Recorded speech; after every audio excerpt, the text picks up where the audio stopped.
Hello, and thank you for your interest in this presentation. I'm Rachael Pattinson, a final year PhD student at Cardiff University.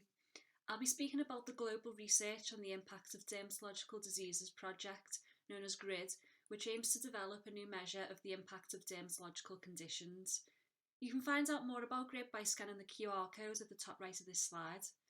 Here I'm presenting the second phase of the GRIDD project, a concept elicitation study, which forms the first step in the development of PRIDD, the new patient-reported impact measure for use with adults with dermatological conditions.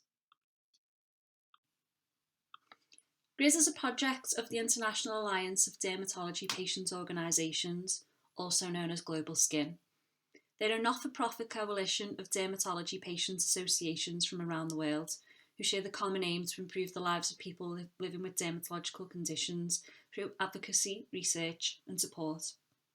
Global Skin currently have 183 patient organisation members across 61 countries, representing 65 disease groups. Access to this unique network of patient organisations has made this high-quality research possible. Global Skin has partnered with multidisciplinary research teams at Cardiff University, led by Professor Chris Bundy, and University Medical Centre Hamburg-Eppendorf, led by Professor Matthias Augustin. You, more than most, are probably aware that dermatological conditions can cause substantial pain, disfigurement, disability and stigma, and have a physical, psychological, social and financial burden for patients. We use the term dermatological rather than skin conditions in the GRIDD project to be inclusive of those whose condition primarily affects the hair, nails or mucous membrane rather than the skin. Understanding, measuring and addressing the impact of disease on patients' lives is particularly important in dermatology, where the goal of treatment is often to improve the patient's quality of life rather than prolong it. We believe the wider impact of dermatological conditions on patients is underestimated because most of the evidence comes from data collected using patient-reported outcome measures, or PROMs, which have a number of limitations. Indeed, our systematic review of 36 dermatology-specific PROMs, that is, they can be used across dermatological conditions, followed the gold standard COSMA methodology for evaluating health-related measurement instruments and found that no single PROM could be recommended for immediate use. The main inadequacy of the measures was insufficient patient input during development. Our systematic review has indicated the need to develop the new patient-reported impact of dermatological diseases measure, PRIDD, with patients leading the process. The development and validation of a new measure is a multi-step process involving a content validity phase and a psychometric testing phase using both qualitative and quantitative research methods. Many measurement properties should be tested. Content validity, defined as the degree to which the content of an instrument is an adequate reflection of the construct to be measured, is considered to be the most important measurement property and is, therefore, fundamental to the development of a scientifically sound instrument. The first step in the content validity phase of measure development is the generation of a conceptual framework, a model for understanding the nature and the direction of the relationship between the items and impact. And this forms the basis of item generation. There is no existing conceptual framework of the impact of dermatological conditions. Without this, we cannot comprehensively understand impact, nor judge whether a measure of impact adequately reflects the relevant concepts. The COSMA guidance emphasises that items should be generated based on open-ended qualitative research. And since the purpose of qualitative research is to gain a rich understanding of people's experiences, beliefs and attitudes, it's ideally suited to provide an in-depth account of the impact of dermatological conditions on patients' lives. This study, therefore, aims to develop a conceptual framework of the impact of dermatological conditions on patients' lives.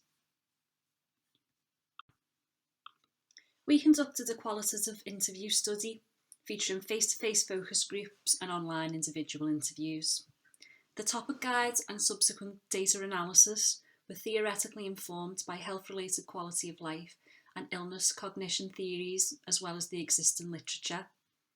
The topic guide was semi-structured to standardise across interviews, while allowing us to probe emergent issues. It was continually adapted to reflect new topics or themes that needed further probing.